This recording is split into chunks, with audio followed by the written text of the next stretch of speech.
imagine a small independent cookie brand being trusted by big names like Google, Meta, Marriott, and even the NHS.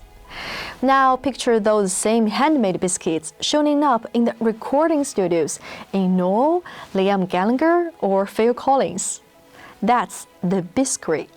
And today we're talking to one of its co-founders, Saskia. The Biskery makes personalized cookies that carry real messages. Each one is a small edible gesture of care, humor, or love. Saskia was once a documentary filmmaker trained to notice emotional details. And also she worked in digital marketing, skilled in turning stories into brand resonance. She started this business as a side hustle, just a market stall. But now it's full-time. And somewhere along the way, she also became a mom. And in that shift, she found clarity about care, identity, and what she wanted to create in the world. So in this episode, we talk about all of that, from side project to full-time job, from film to food, from lose to love. Before we get into it, don't forget subscribe us and share it. Because you used to make documentaries, so I'd love to start today's story from that interesting angle, because it would be very different with other interviewee. If your entrepreneurial journey can turn out into a documentary, and what would be the opening scene? Just imagine it as a documentary producer and the main character of our documentary. Yeah.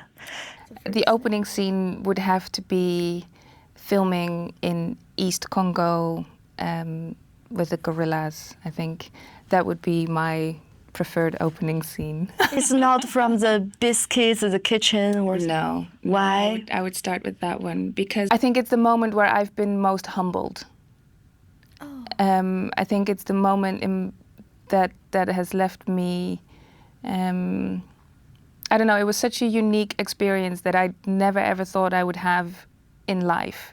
I think starting a business to me was something more, I could envision that more than filming the gorillas one day. Like that was never really on my to-do list. And it was such a magical experience. At that time, you were doing the documentaries in there, right? Yeah.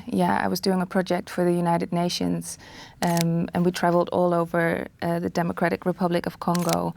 And one of the missions that we went on was to film gorillas in the wild.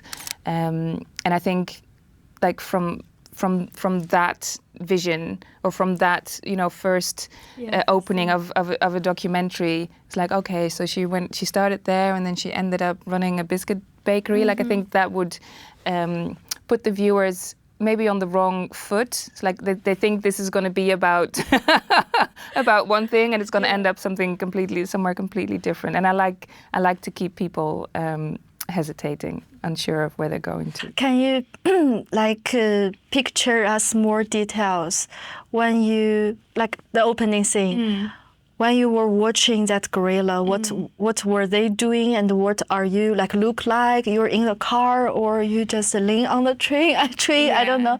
So no, we were, they dropped us with the cars by the road. Then we had a ranger with us, and he was finding the path. So nobody actually knows where the gorillas are.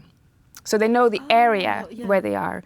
We didn't know whether we were going to see those gorillas that day, because it might be that we couldn't find them. So we are on a path, down the jungle, for want of a better word, and we follow the signs of where the gorillas are. So it's droppings, it's leaf branches broken to mean that they've been eating there. And so with every step of the way, we get closer to where the gorillas are. But we still don't know if we're going to see them, because we might be we might be going and walking for 5 hours, and after that we have to turn back because we have to walk 5 hours back again.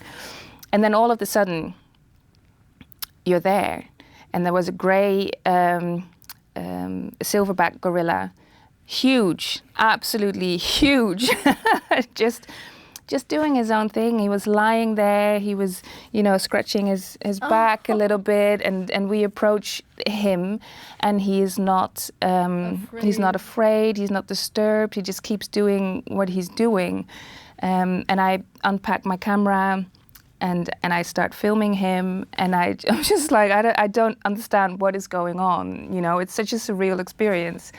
And then we move away from the silverback, and you look up at the trees, and you see all these tiny, young gorillas playing in the trees, and with their mums, and it was just magical. How old were you? How old was I? I think I was 27.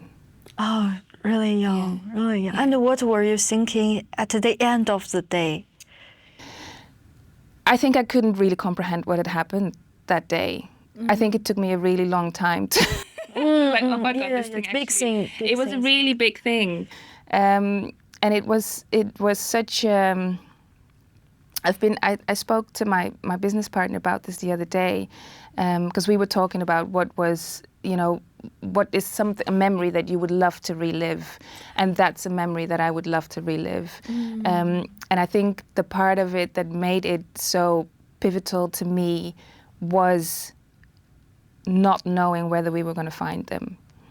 So we were going on a journey, but the end result wasn't guaranteed. And it was that adventure, even though it was just a few hours, that adventure and that excitement of keep moving forward, keep finding new clues, and maybe we're going to see them, maybe we're not. And I think that feeling is a feeling that I love in life. And it's a similar feeling that I take with me in business. Yes, I want to say that. Because we always heard some successful stories from some successful people. They say, from the first of the start, I know where I'm going, and I know exactly what steps. I always want to ask, is that true, really? I can't see how it could be true. Yeah. But I think for you and for a lot of other entrepreneurs, it's like finding the gorillas in the wild. Yeah. You need to find the clues. Yeah. And somehow you don't know if there's some guarantee for you. You just do it, keep moving. Yeah. Yeah, and you do it because you're curious. Yeah. And still, let's imagine the documentary. Every good story needs a pivot, a climax. That's a little bit cliche, but that's true. That's a good story comes from. So if we still do the documentary for you and your business, what's that, you think, in the documentary? I think becoming a mother was a turning point. And I think when it's just for me personally, that was a turning point for me. And when it comes to, if we're talking about the business, the turning point was the COVID. Yeah. Yeah. So which one do you want me to? I think maybe you can start with being a mom, because that's also related to why you start the biscuits. So when I became a mum, I realized like all those, the gorilla adventures were done for me. That's a personal choice. There's women who decide to go on in that career, with kids, but I knew personally that I couldn't do that. So you can't travel a lot. You cannot, only focus on your next stop. Exactly. So I decided that I needed to change careers, essentially. And it's difficult to change careers because I didn't really know what I was good at, aside from the thing that I've been doing for a few years. So the only other skill I knew I had was that I could speak Dutch. So I started looking for jobs that needed a Dutch speaker, and I ended up in a digital marketing agency. So I had a 1-year-old working 4 days a week, and that's where I met my business partner, Lisa. We worked in the digital marketing agency together for 3 years, And we always, we were the ones that were baking the biscuits when there were birthdays or the cakes when there were birthdays in the office. And at one point we kind of said to each other, hey, should we do something with this? More seriously, a little bit. More seriously, and set up a little market stall. So that's what we did. That's what we did, and that's how the Biskery was born.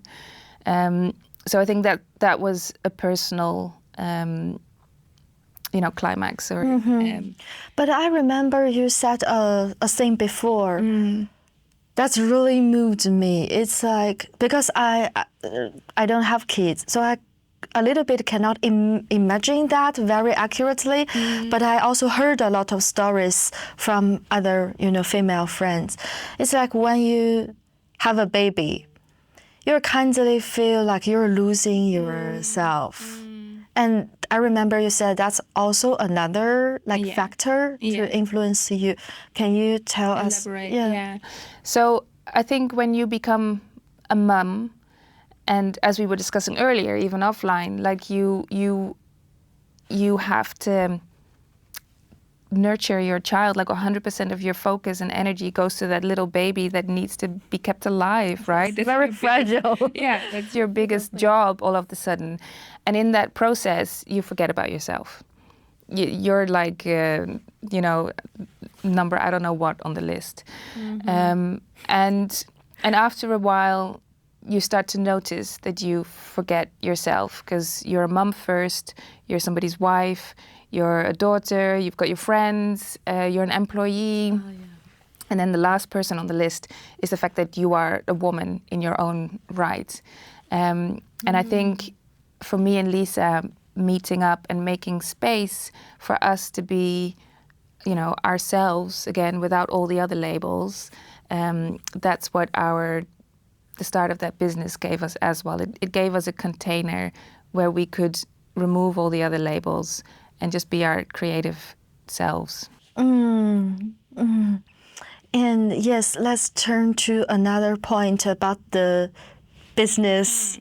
The COVID-19 really impacted you. How's about that?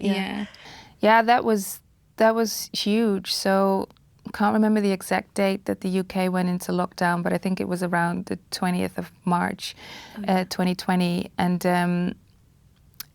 the business was just starting to take off just a little bit in the B2B sector. You've already built your website. We built our website. We were trading, but we were still in our day jobs, Lisa and me.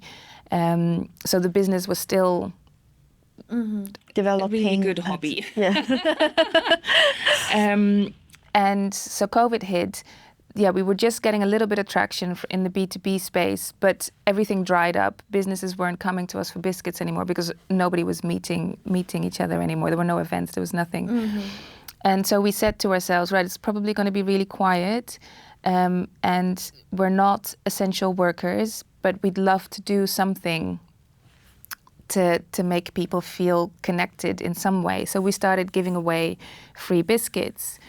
Now, nobody knew we existed. Like I said, it was a glorified hobby. We had a website, but nobody knew of us. So, there were maybe 1 or 2 biscuits a week that we would send out that had messages like, stay safe, thinking of you, miss you. And we would send them for free all over the UK. And then the BBC got hold of the fact that we were doing this, and Leeds List also got hold of the fact that we were doing this. So they published it on their websites, and all of a sudden we got an influx of people to our website wanting free biscuits. I remember sitting at my computer at one point looking at my email, and I got a new email every minute. Oh, hold on one second. I want more details about that.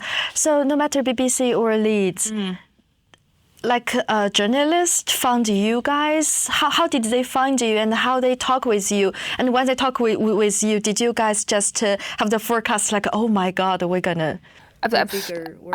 I don't think we fully. I can't fully remember anymore how they found us now.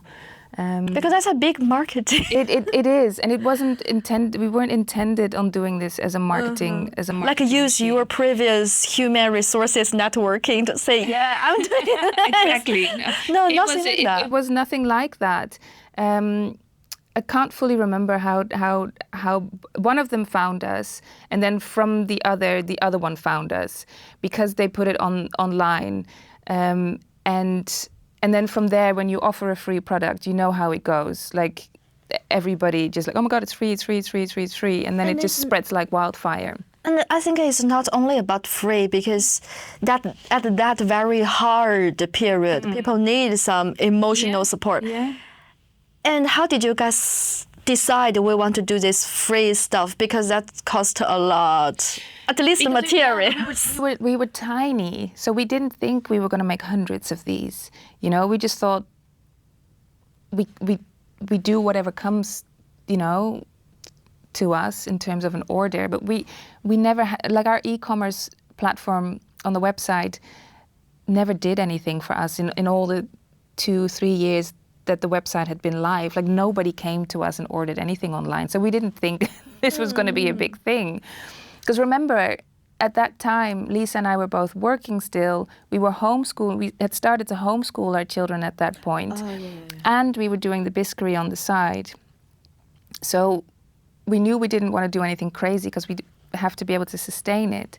But when we got media coverage about it, we got so much requests, so many requests, and it was heartbreaking stuff. Like people who'd say, oh, my sister works on the wards down in London, I really want to send her a biscuit because she's working so hard, and you're like, oh my God, that person deserves a biscuit. Yeah. But then you get another email from someone in Scotland saying, oh, my kids haven't seen their granddad in, you know, so many days or weeks, and it's going to be so long before they see him again. We would love to send them a biscuit, and we were like, well, they deserve a biscuit, and so we were just baking like crazy, trying to get all these free biscuits out of the door. Yeah. And we were like, well, I think we did it during the first lockdown. During the second lockdown, we offered it again, but we offered it in a much more manageable way, because it became unsustainable. But what did happen on the back of that is that the people who couldn't get a free thank you biscuit went online anyway to our e-commerce website, and they would pay for a box of biscuit. And that is really what built our business during COVID. Where did you bake that? I mean, the bunch of new biscuits. At home. I am still a little bit traumatized. At your home? At my home, yeah. And you have baby at home. Exactly. So, yeah, when I think back, and if somebody asks me to bake biscuits from home, especially if I do it in the evening, I can feel a little bit of anxiety coming up, because it was a really, really difficult period. I had to hold down a job. My husband was still working because he was an essential worker. And so, yeah, I was at home homeschooling the kids, working on my day job, baking biscuits all through the night. In the morning, you know, you had 30 minutes a day or something where you could go outside to get some exercise. So my kids and I would walk to the post box and put all the free biscuit mail outs in the mailbox, and then we'd walk back home again. That was our exercise. For the whole day. And that's your only leisure time. Yeah. And we'd post these biscuits out. But at that time, did you guys, I mean, you and Lisa, thinking about maybe we should, you know, refuse some people because it costs some money and it costs our time, we cannot handle this? At some point we did, and that's why I said in the second lockdown we changed the whole model of how it worked. And we, you know, people could order, but we had a cap on how many we could do a day. We also had one of my friends, he's a barrister, and he said, I just love what you girls are doing. Can I, you know, support you in any way? So he paid for all the stamps. So that, you know, we did have a little bit of sponsors. Yes.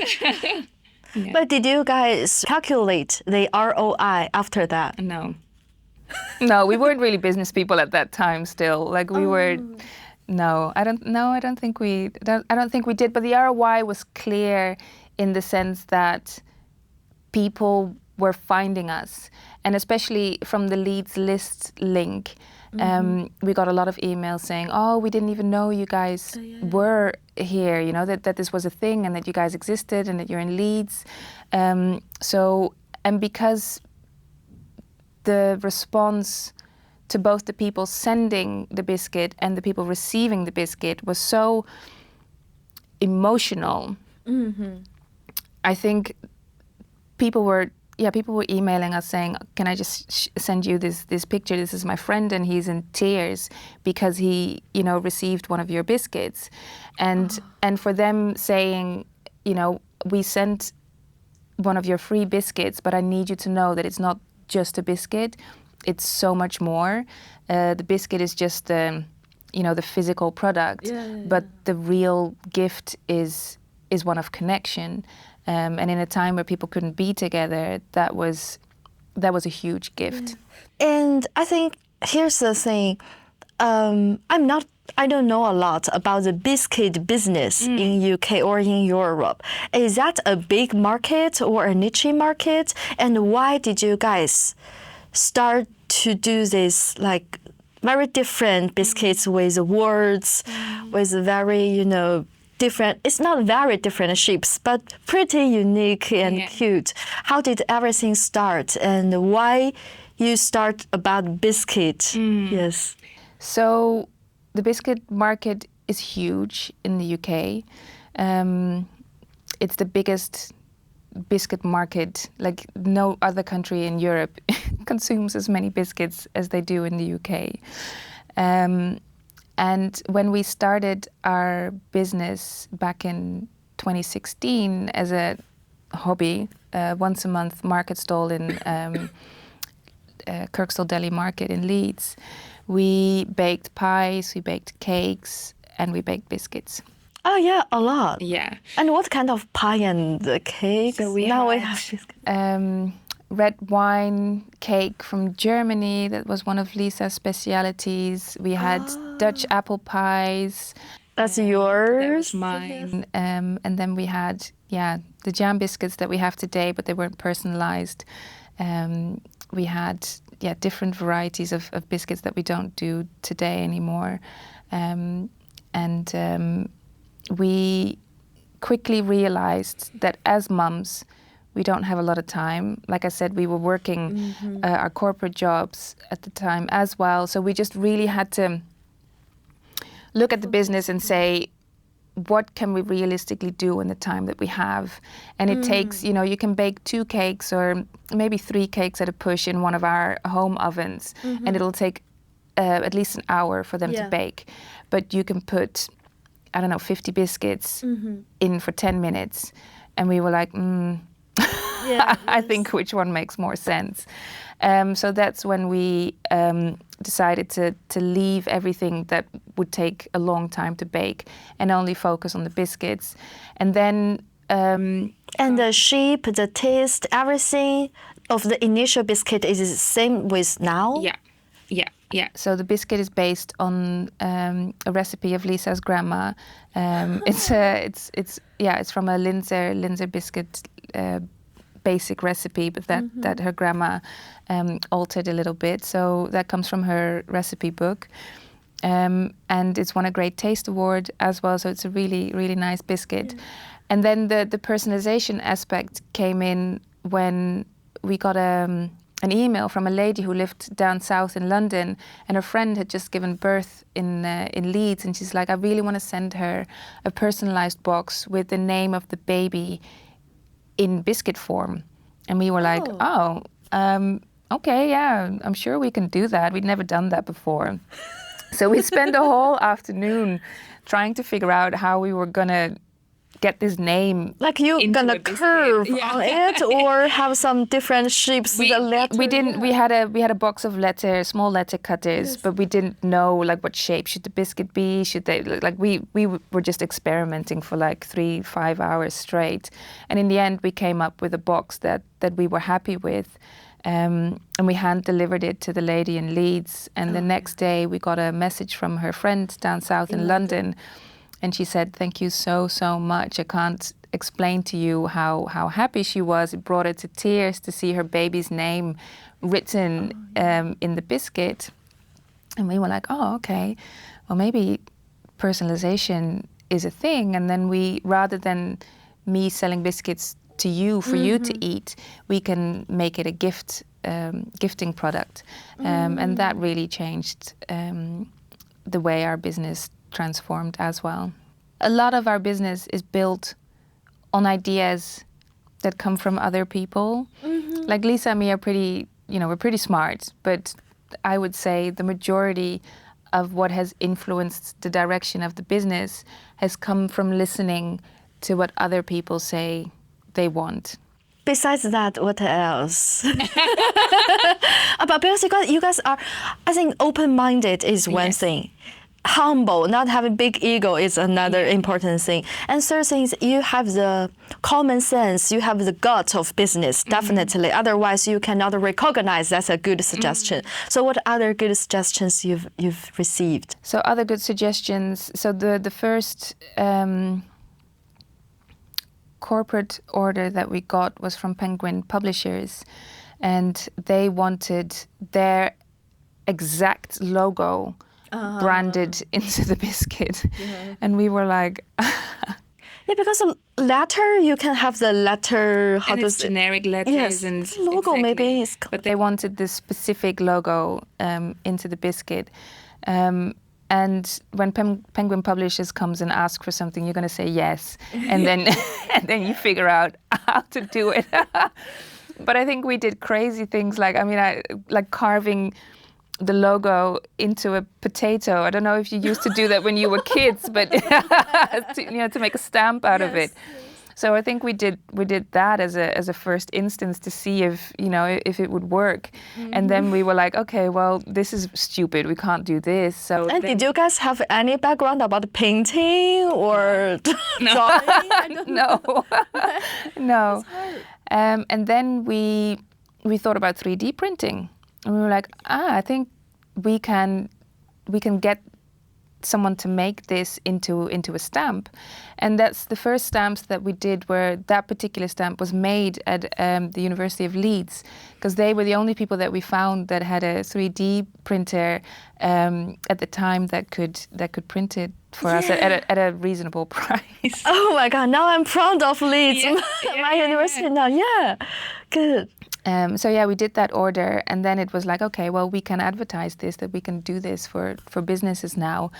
So that became another product in our arsenal. Another thing that came to us was a company. This was back in where are we now? I think it was 2023 or something like that. They came to us and they said, we're doing an exhibition in London. And we have worked in the US on an exhibition where people were live printing people's pictures onto biscuits. And we would love to offer this in the UK as well. Can you do this? And at the time, we were printing on wafer sheets. So we were doing logo biscuits. You could send us any picture that you wanted on a biscuit, but we would have to print them on these wafer sheets. And then we'd have to cut them out and stick them on the biscuits and da-da-da-da.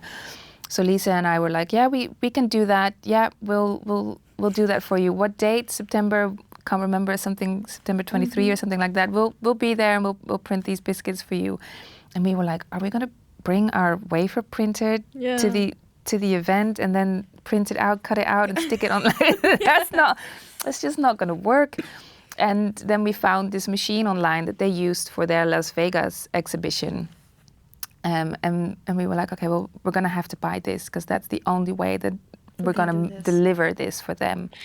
Is that expensive?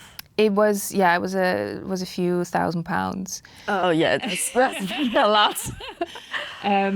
And we were like, but they confirmed the order, so we used that money to pay the. And you are sure other people want to have exactly. Well, we weren't 100% sure, but we were reasonably sure that we could pull this off. And so again, that became a service that we that we sell now, but it's a difficult service to sell because not many people know it exists. Because it's a different sell than selling biscuits. Everybody wants a biscuit because they know, but live biscuit printing, nobody knows of. So it's a more involved sales and marketing project.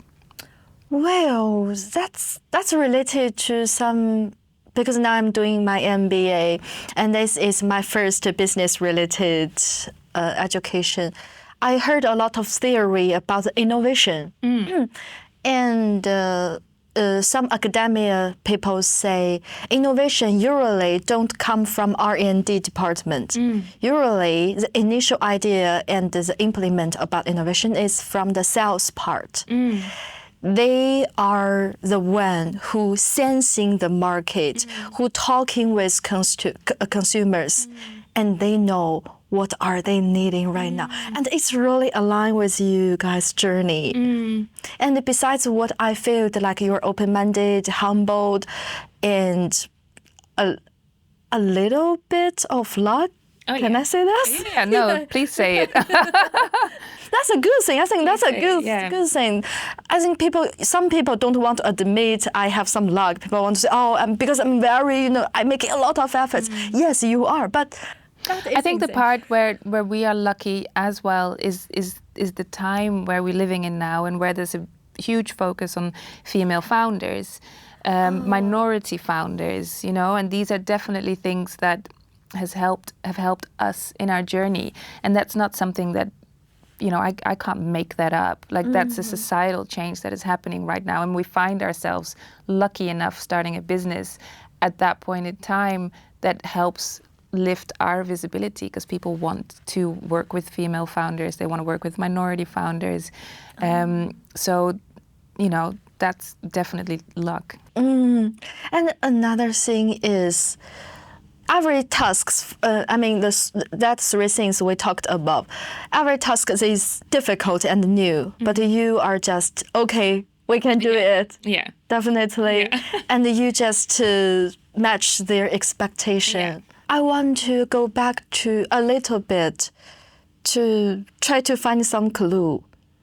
You start from a journalism background and doing the documentaries, some audio programs I remember, and then digital marketing, and then entrepreneur as a Biskery.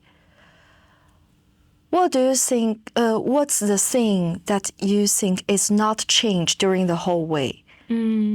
Yes. I think what connects all of these is the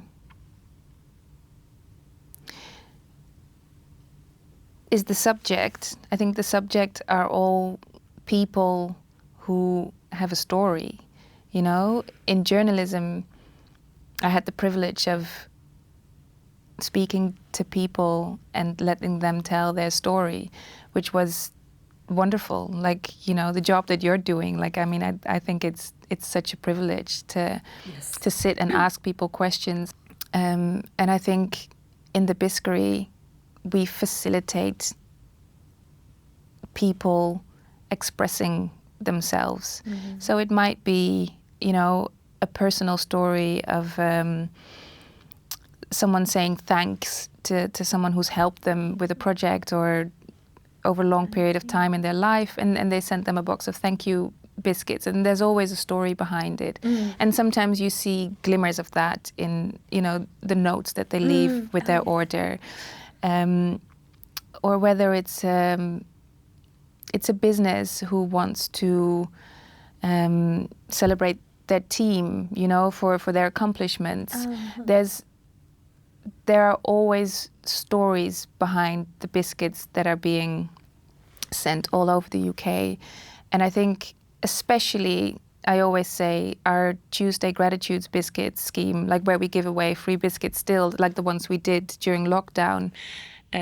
So for now, you guys still have still this? do that. Every Tuesday we give away a limited amount of biscuits. And it is those personal stories of people reaching out to a loved one or to a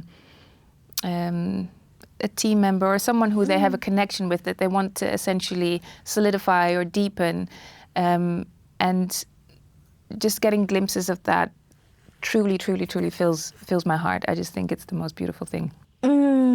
Allowing people to express themselves. Yeah. Yes, the emotional connection. No matter. And what's the difference, you think? What have changed, no matter for you, like your self-development or your some character or anything, your mindset, anything, what changed? That's a good question. I think what has changed the most is my action radius. When I didn't have kids, when I didn't have a partner, when I was young and free and I could move anywhere, you know? Yeah. So the world was my oyster. And I used that, you know. I was quite an adventurous person, and I loved to try new things and meet new people and go to new countries and yeah, when I had my kids, I couldn't do that anymore. So Lisa and I always say that, because she traveled a lot before she had kids as well. So we always kind of say that, you know, we couldn't go on an adventure in that way anymore because our action radius just became small, you know. You need to be near the school, you need to be near the hospital, you need to be near, you know. Adult life. Exactly. And you need to be home to put them to bed at 6, 7 o'clock. So that's what changed. But the want to go on an adventure never stopped. So we put that into the business. Here's a very important point. Like for a lot of mom, when they having kids, definitely they have to like stop or pivot into a more, easier way for their career path. That's very, sad. But for you, at that point, you decide to taking a bigger adventure. Yes, and you told me you need to have your own existing feeling. But at that point, what's the biggest challenge after you really put yourself into the business? Because you barely never do any business, real business entrepreneur before. And is there anything that not fit for your imagination and is way more difficult? What's the most biggest challenge? I think one of the difficult things is, and I post about this sometimes online as well, is you want to do a good job, but you want to do a good job in being a mum, and you want to be a good job in building your business and being there for your team and being a good partner to my co-founder. So there's a lot of things that pull at you in almost equal measure. My kids will always pull at me with more demand than the business, but it does feel like, you're being pulled from a lot of directions, and finding the balance is, nigh on impossible. And some days you're a better businesswoman than you are a mum, and some days you're a better mum than you are a businesswoman. And I think, for women, that's a real challenge in today's society still. I don't think men experience that in the same way. Yes. Yeah. Because I feel like sometimes when this kind of show, the journalist always ask women like, how do you balance your family and your business? And for men, they just, what's your ambition? Exactly. They don't get this question. They're not challenged. But you have been in this stage for like more than 10 years, right? Your kids is 13, 10. So if now, one of our audience is a new mom who is also doing the new business. What's your suggestions or something you want to encourage her? My thing is always give it your time. If you have 30 minutes a day only to work on your project, work 30 minutes a day, but do 30 minutes a day. If you've got an hour a day, do an hour a day. And you'll find that's my experience, because that's how we started. You'll find that as your kids grow, the bank of time you have to spend on the business will grow, because they don't need you in that same way, as they're getting more independent. But you want to start with however little time you have, because again, it comes back to what we were saying earlier. You're playing all these roles, but make 30 minutes a day time for that role that really fuels your creative endeavor as a woman. And so I always say, give it your time, but don't think you need, 6 hours, 8 hours a day to make your dream a reality. You use the time that you have available, and over time, the time you have available will grow. It's a long-term goal. Yes, yeah. It's not a quick. And when did you decide to quit your job to, fully immerse yourself into the business? I wish I could say that I decided to quit my job. I was always like, oh yeah, I can't wait to hand in my notice and really commit myself to this business. But I was made redundant. So in that first COVID summer, my boss told me that I, my services to the company were no longer needed, and I was left without a salary. And that's when I was like, okay, well, I can either jump into this business full time or I look for another job. And that decision was really easy. So I decided to go into the Biskery full time that Christmas, because I was made redundant in that summer. That Christmas was the best Christmas we'd ever had. And on the back of that, Lisa then quit her job and came into the business full time. And 6 months later, we hired our first team, and yeah.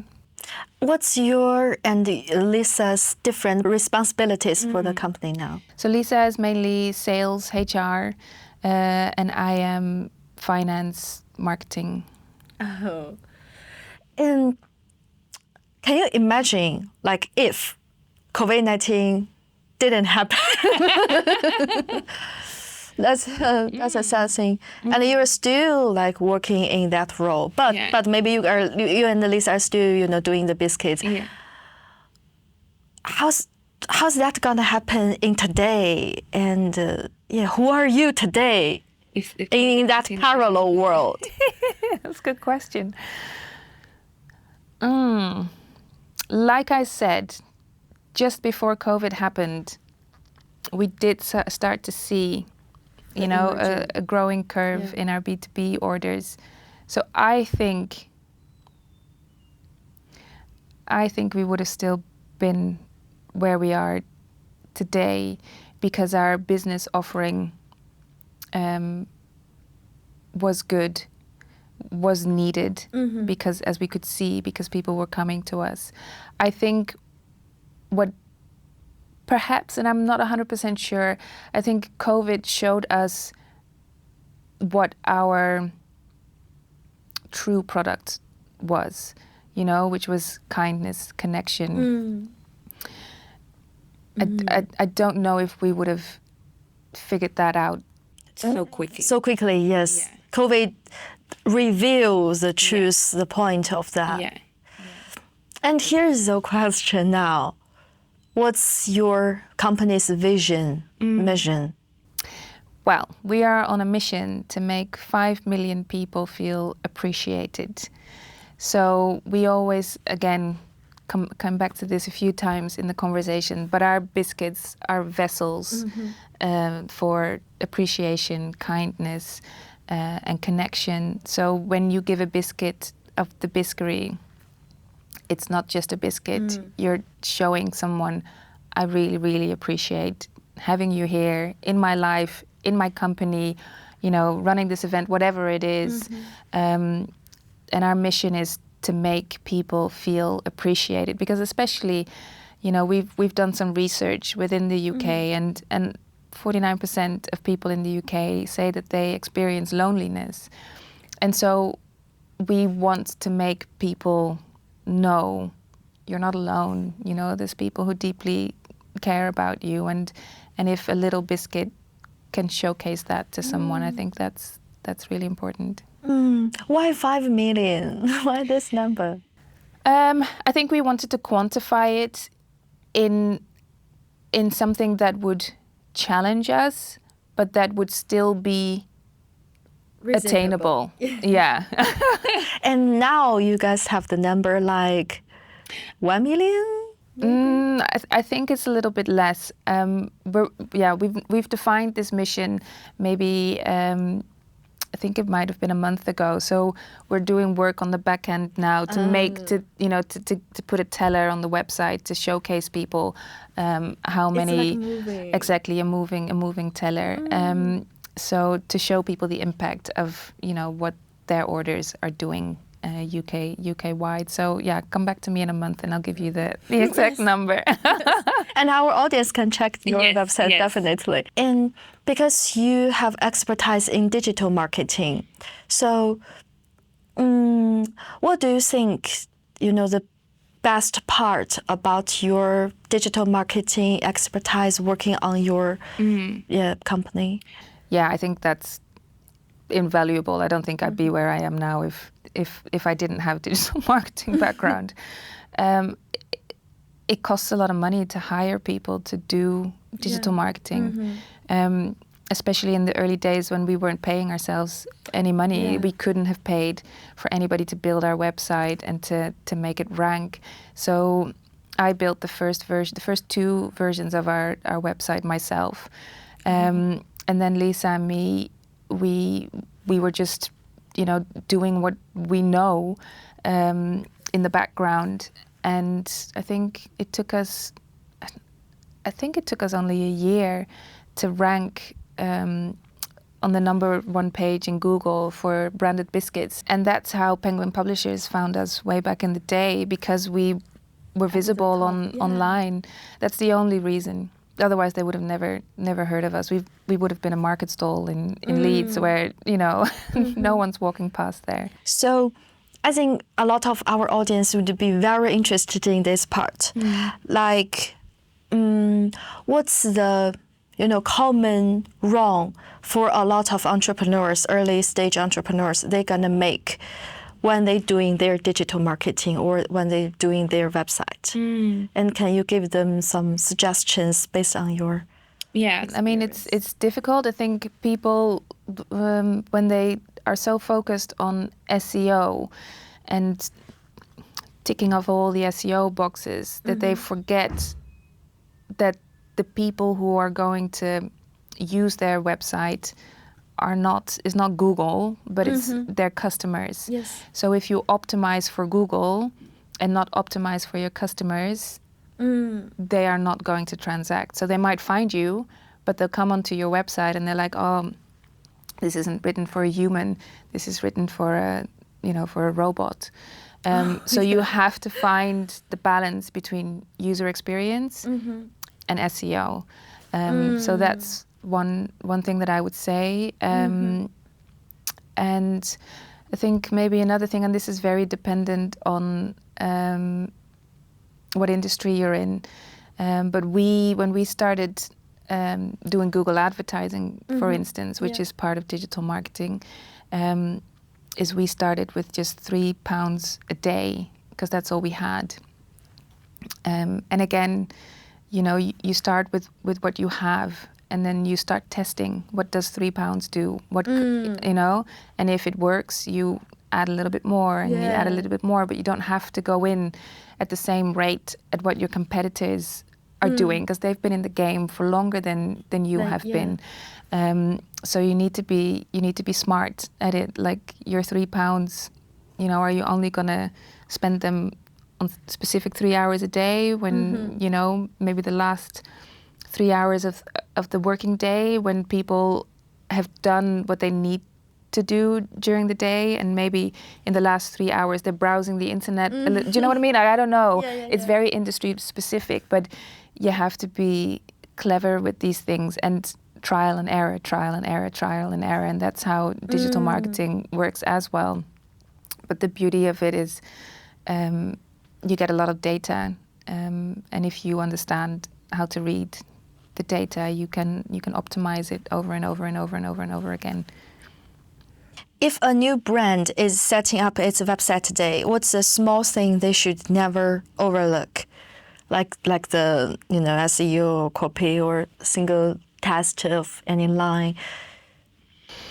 Because your website is I think it's very beautiful. That's the first thing. And second thing is, I can stay in your website for a long time. I can, you know, click a lot of things and read it. I feel very sufficient. And I don't feel so, because sometimes when I go to some websites, I feel a little bit resist for this feeling that you're trying to selling me a lot of things. Yeah. About your website, I feel like I'm talking with you. Yeah. Oh, that's really nice to hear, actually, because that's, I'd hate to feel like I'm pushing people to buy something. We're not into that at all. And again, that comes back to what I was saying before. We are actively telling you who we are, why we are in business, how we can help you. And if you think that is of value to you, you purchase.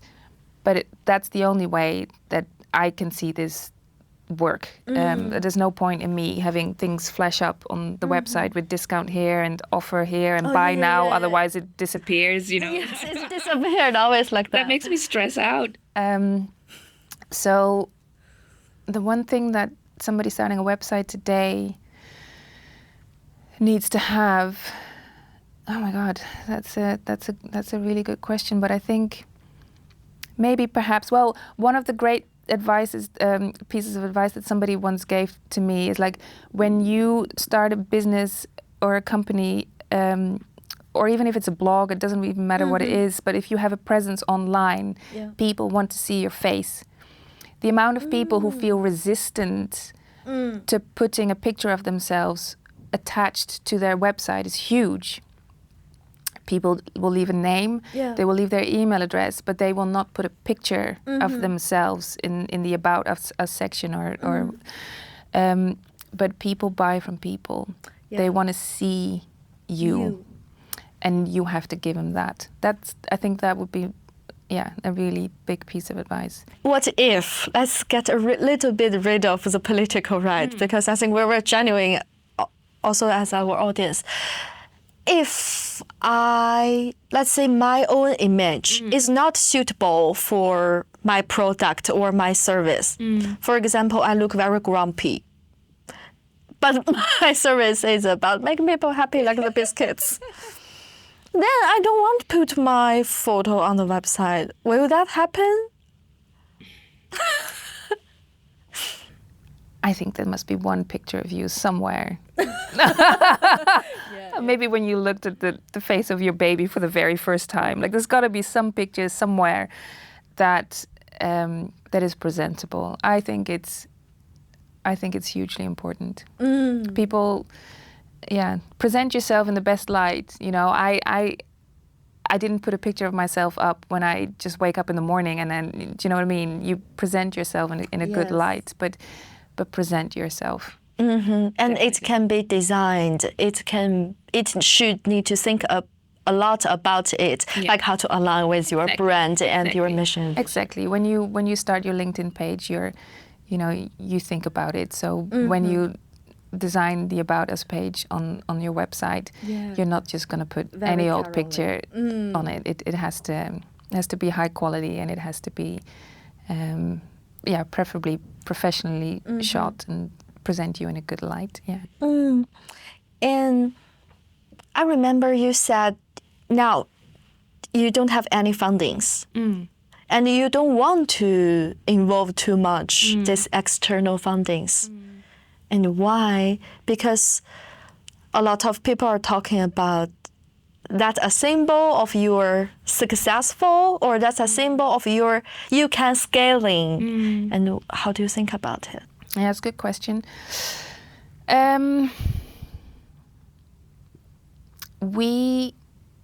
Again, it comes back to time. The reason why we went away from cakes and pies to only biscuits, because we had limited amount of time.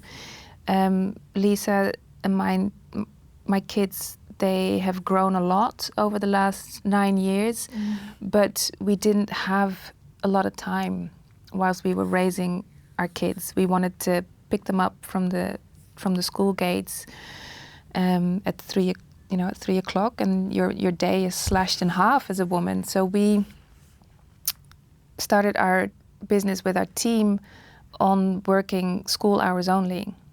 So that is, well, you're coming to about 25, 30 hours a week max. And we had to build this business in a sustainable way. Like, we couldn't accept £500,000 to scale, and then for Lisa and me both to work 80 hours a week, and like that was never going to happen. And so we grew it organically. We always say, again with my example, if you have 30 minutes, you use 30 minutes. As our kids grew, our time grew, and that's how we organically built the business as well, because we had more time to spend in it. And I think what that has created is a business that is self-sustainable and that is stable. Like, had we gone in with a lot of outside money, it would have come with demands of people who gave us the money. And even with, people not functionally being in our business, when we said we work school hours only, business people couldn't understand it. They're like, why are you doing that? Well, that doesn't make any business sense, You get a lot of resistance from that idea. Business isn't supposed to work like that. We were working people, we were building our team with part-time contracts. But this is contracts that working mums need, but they were completely annihilated from the workforce, because when people are offering jobs, they're offering them full-time, 5 days a week. Working mums can't, sustain that. So our business model felt strange, especially at the time. And I think had we gone for outside investment, we would have gotten a lot of resistance from doing it the way that we wanted to do it. Yeah. And you and Lisa just align with each other's self-development vision and mission very quickly, or you guys need to cope with each other for a while? I think it always happens on some co-founder stuff. Yeah, I think Lisa and I met in the digital marketing agency. I already had a 1-year-old at the time. She didn't have any kids. But for some reason, and I don't know really what it was, but I think her personality and my personality were, I'm going to say attracted to each other, because I don't know, I don't have a better word for it, but and we were very curious about each other in that respect. So, like I said, we met each other 3 years before we actually started the business together. So we had 3 years of kind of learning a little bit about each other. We didn't go into business the next day and, had to learn who we were as people. But I think, and again, because we grew this business so sustainably, organically, it meant that we as co-founders could test. Are you okay with this?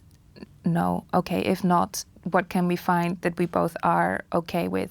Had we jumped into the investment heavy route and put pressure on us like that, I think the story could have been different. But I think because we allowed ourselves the time, the conversation, the deepening of understanding of one another, and align ourselves, you know, so well, I think that made all the difference in this co-founding story. Because I hear so often, you know, people go into business and they're going into building businesses, like you say, that build it quick and then leave again.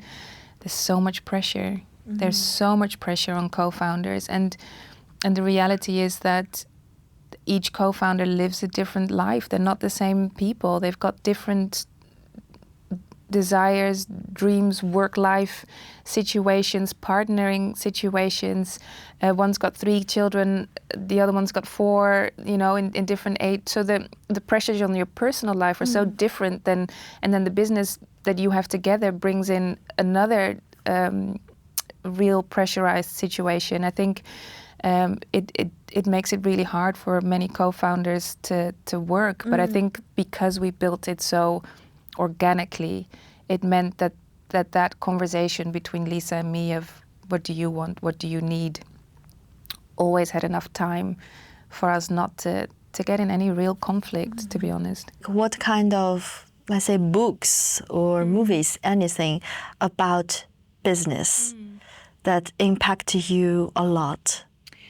So one of the books that I read called The E-Myth, that impacted me loads. I read that in the summer of 2020, and that was all about how people who start a business based around something that they enjoy doing. Yeah, that's a start of you doing biscuit for full time, yes. And how you have to transition yourself from working in the business to working on the business, and that was a pretty big mind shift.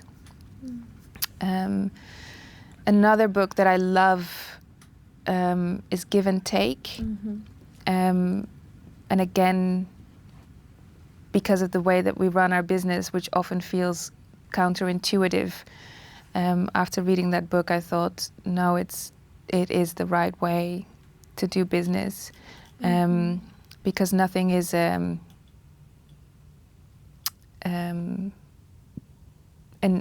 a straightforward exchange, as in I give you something, so you have to give me something.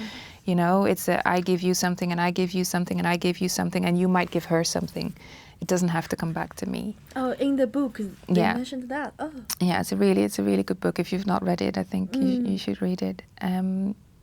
So yeah, those are 2 books off the top of my head that really. And I'm reading one now called Tiny Experiments, which I love, which is all about not setting huge goals far away into the future, but setting yourself maybe 10-week, you know, or 3-month projects, and then you run them through like tiny experiments. And what is the feedback at the end of it? So rather than, you know, goals that are 5 years away, make it short, make it so that you will do it, and then get the data and the feedback from that project and see how you want to move forward. And that's very much in alignment to how we do business as well. And what's the biggest part you've learned from the business, from the whole building journey? Because I'm sure you know something, no matter in digital marketing or your the business strategy or how to implement it, but there must be a lot of things you have to know it once you are really doing it, and even you are making some mistakes.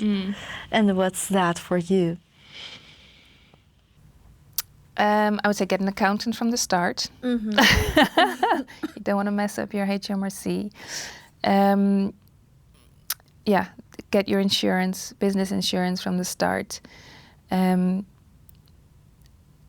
Act like, build systems that are perhaps bigger than they are, that you need at the moment, so that you can grow into it and start thinking like a bigger business than you actually are. I think that's one of the things that our accountant said to us. Like, we were still working on spreadsheets, and he was like, you know, you should use a proper accounting software, because as you grow, this is what you will need anyway. So start doing the things that you need when you would be a little bit bigger. So the system is more about this kind of like related to structure, organization. Yeah. Okay. And then one of the things that we learned in the last 2-3 years is your network. Like, you know, don't just sit behind your computer and do the work, you know. A lot of the people that are gonna help you grow your business, understand your business even better, happens in conversation with other people who are, you know, they might run a completely different business, but it's in conversation with people who are your peers that you will learn so much. You will learn that it's tough for everybody, because sometimes you think, oh, it's really hard and we must be the only ones, but then when you speak to your peers and you're like, oh, everybody experiences it like this, and I'm not crazy. That's good. But they can also introduce you to other people who need your services. So I've learned that it's not always about what you know, but a lot of it is about who you know. And so spend time networking, and you know, it sounds like a dirty word to some people, but I've come to learn that it's a very agreeable space if you find yourself in the right rooms. Yeah. You really like where and how you network with some new people? Except like your customers or some, Yeah, I mean, we met at this random event in the university because I was interested in the lady who was speaking, and I thought that people who would be in the room would be interested in her, so we might have that in common already. So that was a safe space for me to network in, but I didn't know anybody in that room. Actually, I still remember that night. Because that night I just went to UK for like a month. Wow. Yes, a very, very new student. And I was trying to find the accurate room. So, and we are a little bit like 1 minute late. Yeah. So we met each other at the stairs. And I thought you were younger than me and you're a college student. I thought you're a college student, you know. So I was like, oh my God, it's very hard to find, right? And you just laugh like this. You're maybe it's this way. I was like, okay, let's find it. And I remember we put our coat in the closet because it is autumn. Yeah. People are still wearing the very thick coat. And I was like, because that's my first month. So I was like, oh, can I put my coat in here? Will anybody steal my coat? That's a good coat. That's a fur coat. And then you're just laughing like this again. So it's okay. It's okay. And, you know, people are attending this speech is someone like us. And I said, I'm the one who wants to steal things. So we go into there. We listen to that. And after, I remember they provide some beverages. And you didn't stay very long because you said you have something to do. I probably had my kids at home, to be honest. I thought you have some like party because you're a college girl. I don't know. And we have each other's LinkedIn. And I watched it. I was like, oh my God, that's a real thing. Because before you leave, I said I'm launching my podcast. So I'm thinking about how to do it. And you said you are doing the Biskery. Yeah. And I was like, oh, the Biskery about what? You know, Biskery is a new word for me. I was like, I pretend I know the word. I was like, yeah, Biskery. I was like, okay, some what? A beauty product or some meat? I don't know. And after I watched the LinkedIn, I was like, oh, that looks nice. It really looks so nice. And I was thinking, my initial idea was thinking, I can sell it in China.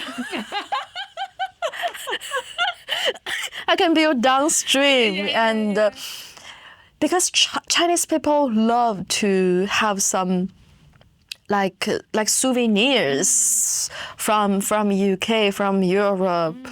And I said there are some names, something. I was like, if we have some witty little words and sentences into China, and I'm thinking, how about the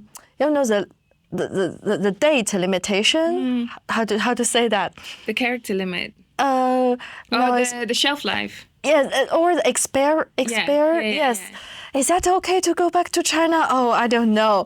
And later, I just started my podcast for the first one. And during that day, I'm thinking, okay, it's time to talk to you. To invite you.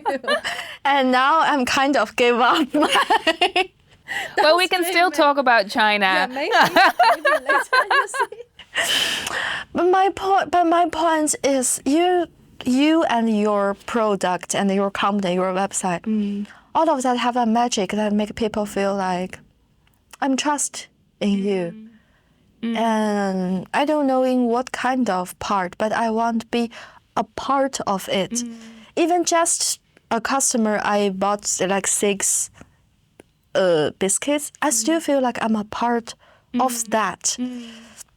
It's very vividly, and it's about some energy. I know it sounds abstract, but I do believe. I believe it.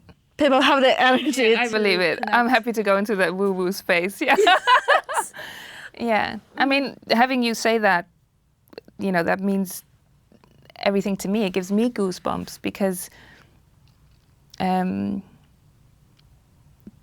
means you get what we stand for and what we do. And I'm really proud and happy to hear that that the whole 360 experience of the Biskery comes across like that, including the founders, me and Lisa, because that is really the energy, and I believe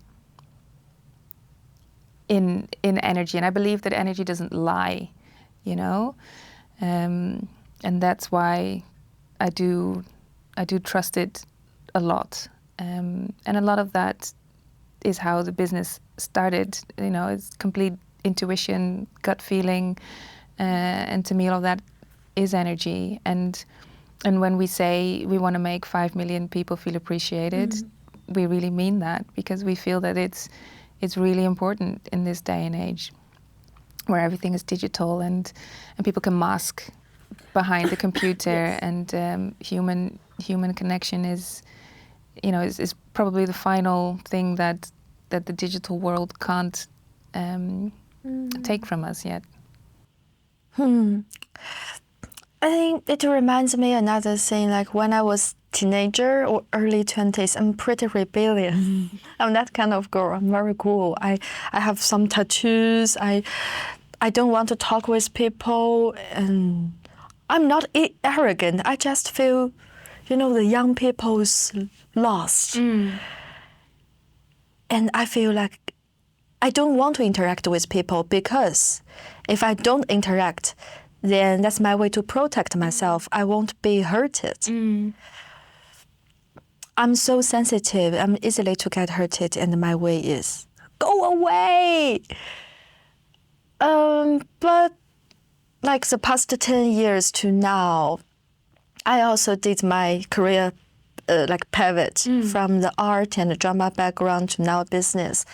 And I definitely being tortured by more obstacles and mistakes other people's made or I made.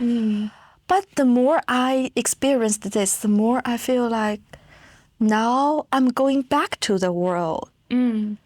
People is everything. If you refuse to people, you're like a balloon. You're just floating everywhere. And the more you do this, the more you feel lost. But if you just put yourself down, you trust people. Sometimes you get hurt, but for a lot of times, actually, you have the capability to know something, to sense something, to smell some people. Yeah. So it's okay. Wow, it's okay. Yeah.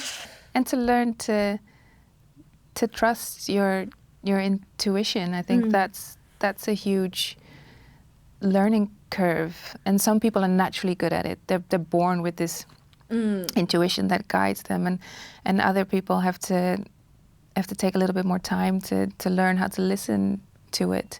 But I think we definitely need people, like even during a time like COVID, I felt so incredibly blessed that I had my children, as hard as it was, but I could hug them and they were always there. And I think human connection, human touch, I think people undervalue it.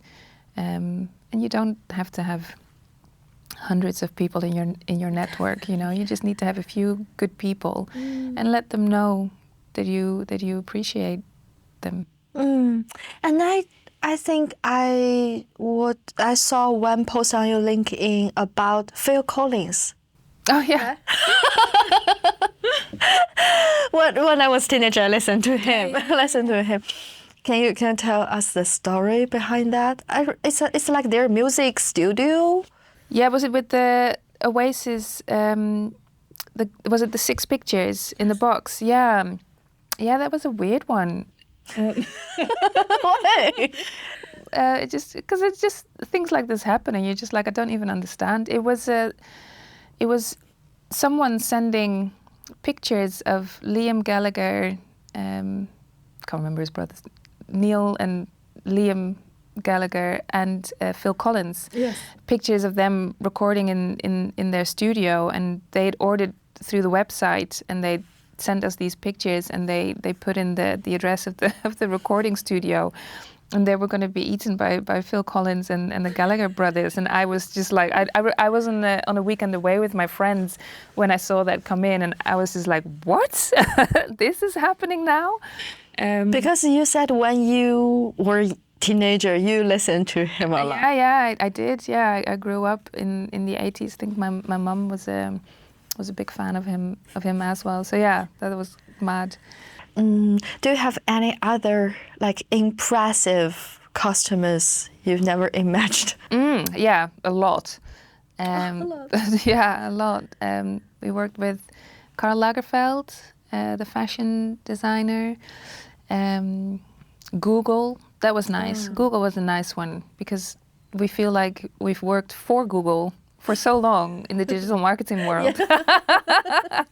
It was really quite nice that they came to us to order biscuits, and they have on many occasions. Penguin Publishers was huge for me. Gosh, there's so many, and I think that's, I don't know, it's the it's we don't shout about it enough. Again, I think we don't like to boast, but we've worked with many international brands. The Hilton, we make biscuits for the Hilton, and again they find us. Can I ask a little bit weird question? I'm not sure if it is okay. If it's not okay, we can just cut it out. What's the percentage of your cost at advertisement of your whole revenue? God, you're gonna make me do math now. Or it's a range. Most of our clients come to us organically. Many are referral bases, and then a large chunk that is repeat customers. I would have to run the numbers on that, and I can send it to you if you want. But I mean, I would say it's like 7.5%, something like that. And for the business, what was the biggest challenge for the business side? We've talked about your side. The challenge is, I think a lot of the challenge is to steady the course, to say, we're going to do things our way, even though people are presenting us with these shiny options that we could take, but that are not good for the business. I think what we've learned along the way is that the business really is its own entity. Like it needs time, attention, careful consideration as to what is good for it. So I think at a certain point, you also almost hit a point in business where you have to look at it from what's good for me, what's good for Lisa, and what's good for the business. And what's good for the business all of a sudden could potentially mean that it might not be good for us anymore. So I think I've really become to realize that the business really is its own entity, and it needs specific fuel to sustain itself. And I think there's there's tendencies where people will say, going into a supermarket, why aren't you in supermarket? Definitely. Because that is not what our business is. It's not what our business needs. It would dilute much of how we've built it. So we could go down that route, but it wouldn't be the Biskery anymore. It would be something else. It reminds me another thing from our MBA courses. It's from the Potter, the very famous Potter from Harvard Business School. He says strategy is not about deciding what you do, it's about deciding what you not do. Yeah. Yes. Yeah. That's exactly like this. Yeah, because there's so many things. There's so many things you can do. Exactly. But It's not going to give you what you need ultimately. Yeah. Do you ever imagine start a completely different brand? Like, because your initial is about the apple pie and the one cake. Maybe someday, do you think, is there any chance you're gonna, to do this? Maybe when your kids go to college and you have full time to... Full time. Yes, and the Biskery cannot make you feel like adventurous. Yeah. No, I think there's parts that I personally would like to explore, but those things wouldn't have to do with setting up another product business. Like, as you know from my history and journalism and my personal interests, I would love to spend more time on the African continent and invest in entrepreneurs on that continent. Like, that would be something that if I could do that, 10, 20 years down the line, then that would make me super grateful. Yeah. If one day, I think it's not that far, you really hit your goal of making 5 million people appreciate it. Let's think about it. If it just happened 2 seconds ago, what do you want to say to yourself at that moment? Ooh.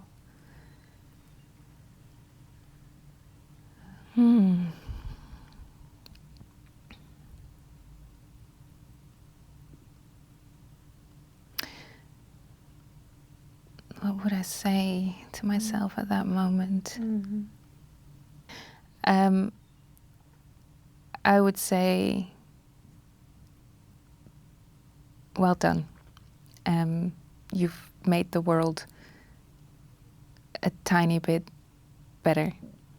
And for that, it has all been worth it. Yeah, because I want ultimately to make the world a little bit better off by us, the Biskery, being here. And I think reaching 5 million people with a true human-to-human connection, would just give me a small moment to say, well done, we did that. And I'm grateful for having had the opportunity to to realize it. Yeah. And if you also that picture sitting in your car and you received this number, who's the one you want to call firstly? Lisa. Not, not your husband, not your kids, not your... Dad, No. mom, Lisa. Yes, that's the meaning of co-partner. Yes. And can you imagine what's Lisa's reaction?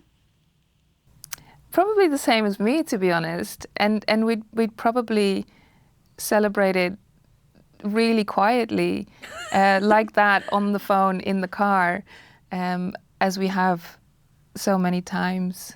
And they've been very quiet, private celebrations. Yeah. Yeah. Like after the first order, did you guys celebrate together? I mean, the first. I mean, our celebrations are, oh my God, did you see that?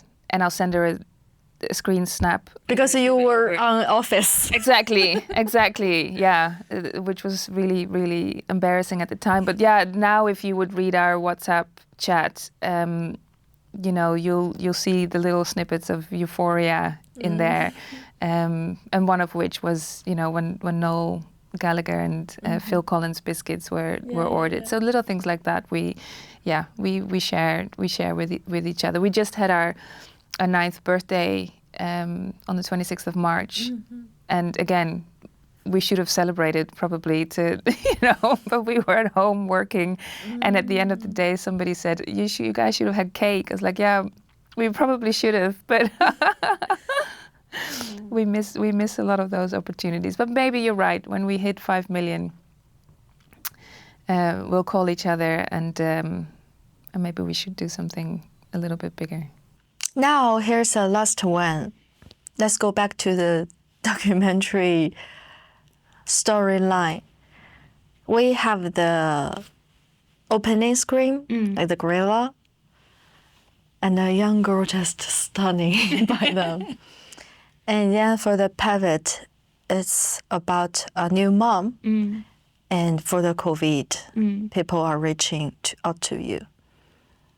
And now maybe it's time to talk about the end of this documentary. Definitely it's not talking about the end of, you know, your development. You have a long way to development. But let's imagine the end of the documentary. What would it be? What's the image? The image is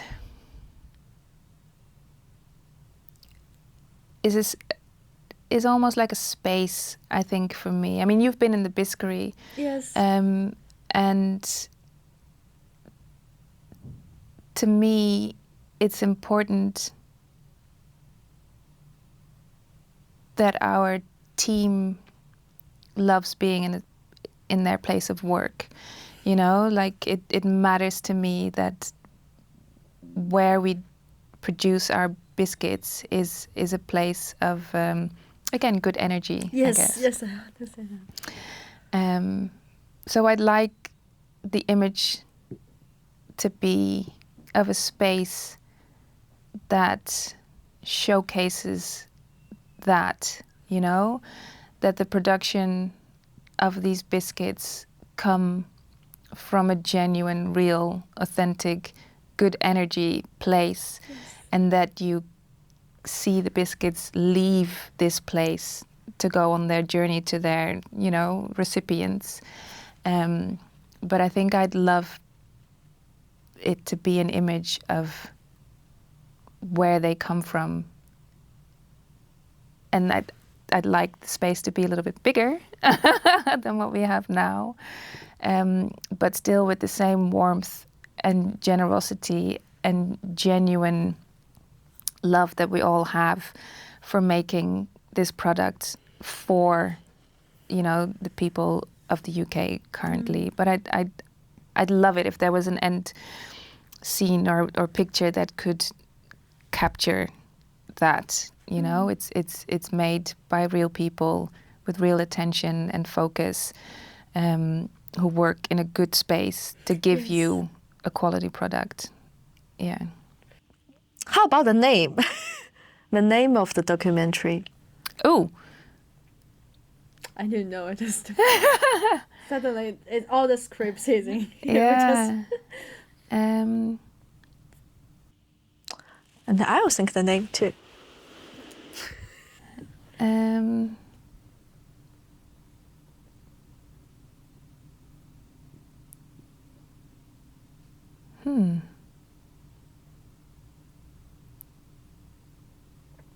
I don't know. Do you have a good one? I have some thoughts. But yeah, I need a little bit more time to think about the best one.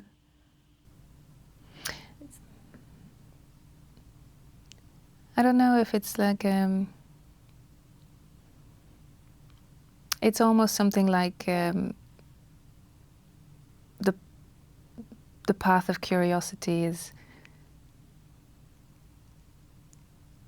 always worthwhile or whatever. Like, you know, because it started with an adventure and it led into this, like something along those lines. I'm thinking about also that it's a metaphor of the gorilla.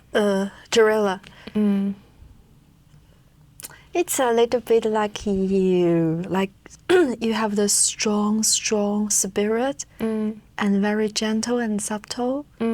So it's like, I think it's a great metaphor how a giant and subtle animal living in the real wild and how a giant and subtle human being living in this complicated world, but there are some similarities that